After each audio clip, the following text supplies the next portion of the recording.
Di antara yang bisa menggugurkan amal adalah dzunubul khalawat. Dzunubul khalawat itu dosa yang dilakukan ketika bersendirian.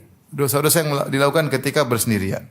Ibnu Majah meriwayatkan dari Sauban radhiyallahu anhu dari Nabi sallallahu alaihi wasallam, beliau berkata, la a'lamanna aqwaman min ummati ya'tuna yaumal qiyamati bihasanati amsali jibali tihamah bidan fayaj'aluha Allah azza wa jalla haba'an manthura. Sungguh aku benar-benar mengetahui suatu kaum dari umatku, mereka datang pada hari kiamat dengan membawa pahala sebesar gunung Tihama, yaitu silsilah pegunungan Tihama. Itu pahalanya banyak sekali. Bergunung-gunung pahalanya dan dihadirkan pada hari kiamat. Dia lihat pahalanya. Ternyata kata Nabi sallallahu alaihi wasallam, faja'alahu Allahu haba'an manthura. Allah fayaj'aluhu Allahu azza wa jalla haba'an manthura. Allah jadikan seperti debu yang berterbangan, itu gunung semuanya hancur, tidak ada nilainya. Qala Thauban berkata, ya Rasulullah, sifhum lana, siapa mereka itu ya Rasulullah? Sifatkanlah mereka itu siapa? Jallihum lana. Jelaskan kepada kami. Alla nakuna minhum wa nahnu la na'lam. Jangan sampai kami termasuk orang-orang tersebut pada hari kiamat kelak, sementara kami tidak sadar. Qala ama innahum ikhwanukum wa min jildatikum. Mereka itu adalah saudara-saudara kalian, bahkan dari bangsa kalian. Wa ya'khuduna minal lail kama ta'khudun. Dan mereka juga beribadah di malam hari seperti kalian. Walakinnahum aqwamun, akan tapi mereka itu ada kesalahannya apa? Walakinnahum aqwamun idza khalau bi maharamillah intahakuha. Tapi mereka kalau sudah bersendirian dengan maksiat mereka melanggarnya. Ini disebut dengan istilah para ulama dengan dzunubul khalawat, yaitu dosa yang dilakukan ketika bersendirian. Ini yang mengerikan. Oleh karenanya para ulama bahas apa maksud hadis ini? Karena siapa sih yang selamat dari dosa seperti ini? Namanya orang maksiat diam-diam, sembunyi-sembunyi. Ya. Apakah setiap kita melakukan dosa tatkala bersendirian kemudian menggugurkan amal soleh kita? Maka dibahas oleh para ulama. Ada beberapa pendapat tadi mengatakan maksudnya orang munafik. Ya. Yastakhfuna minan nas wala yastakhfuna minallah. Seperti dalam surat Al-Quran. Yaitu mereka menyembunyi ketika di hadapan manusia mereka berlagak soleh, ketika di hadapan Allah bersendirian mereka ketahuan. Mereka orang munafik. Ada yang mengatakan mereka orang-orang yang ria. Orang-orang yang ria selalu menampakkan amal soleh di depan orang, penampilan soleh, tapi kalau sendirian mereka selalu bermaksiat. Bermaksiat. Ya. Ada yang mengatakan mereka ini adalah orang ketika bersendirian melakukan zina dengan keberanian, tanpa ada rasa menyesal, tanpa ada rasa takut.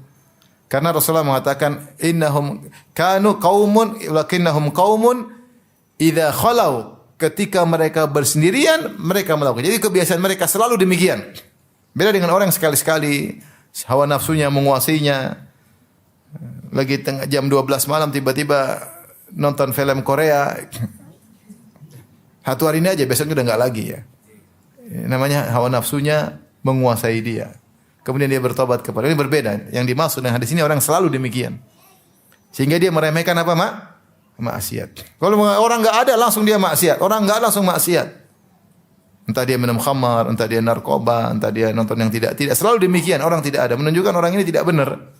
Dia melakukan maksiat dengan tidak ada rasa takut, tidak ada rasa penyesalan. Maka orang seperti ini kalau sampai pada derajat ini, amal dia gugur. Tapi intinya seorang berusaha kalau terjerumus dalam maksiat tatkala bersendirian segera bertaubat. Segera bertaubat kepada Allah Subhanahu wa taala. Kata Ibnu Qayyim rahimahullah, ajma'al arifun anna dzunubal khalawat hiya aslul intikasat wa anna ta'ata sir hiya aslus sabat. Para orang-orang yang ahli ma'rifah bersepakat bahwasanya dosa-dosa yang dilakukan dalam kesendirian itulah asal dari perubahan keterbalikan di kemudian hari. Artinya sekarang soleh nanti ternyata di ujungnya kok dia rusak. Biasanya dia rusak di ujungnya gara-gara dia selalu maksiat tatkala bersendirian. Ada sebabnya. Dan sebaliknya orang bisa tegar kokoh, ya. Kok tetap saja tulus, tetap saja istiqamah. Sebabnya kata Ibnu Qayyim adalah ta'atus sir, ketika dia sering bertaat kepada Allah dalam kesendiriannya, enggak ada yang tahu. Ini menyebabkan Allah menjaga dia. Makanya di antara sebab istiqamah adalah seorang berusaha untuk terbiasa melakukan amalan soleh yang orang lain tidak tahu. Itu menunjukkan dia memang cari muka sama Allah, bukan cari muka sama manusia. Tatkala itu maka Allah sambut cari mukanya, maka Allah jaga dia. Dia sedekah diam-diam, dia baca Quran diam-diam, dia salat malam diam-diam, ya. Sehingga silaturahmi juga tidak pamer-pamer ke orang, ya. Baik sama istri juga tidak pamer-pamer ke orang. Ini baik sama istri, pamer sana-sana.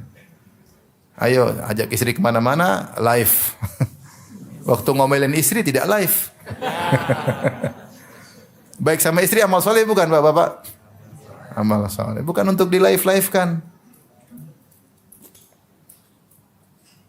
Oleh karenanya, seorang berusaha untuk beramal soleh tidak diketahui orang. Sekali-sekali ditampakkan, sekedar untuk teladan sesekali.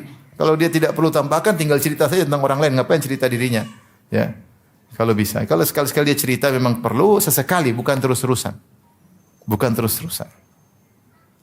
Karena potensi riya sangat luar biasa. Tidak ada yang bisa jaga hatinya. Hati ini berubah-ubah. Sekarang ikhlas 5 menit kemudian bisa riya. Sesuai dengan situasi dan kondisi. Maka seorang ketika beramal soleh dalam kesendirian, maka itu sebab dia istiqamah. Kata Suhnun, iyyaka an takuna aduwan li iblis fil ananiyah, sadiqan lahu fis sirr. Hati-hati jangan sampai kau sok jadi musuhnya iblis ketika di hadapan orang, tapi ketika sendirian jadi kawan dekat iblis.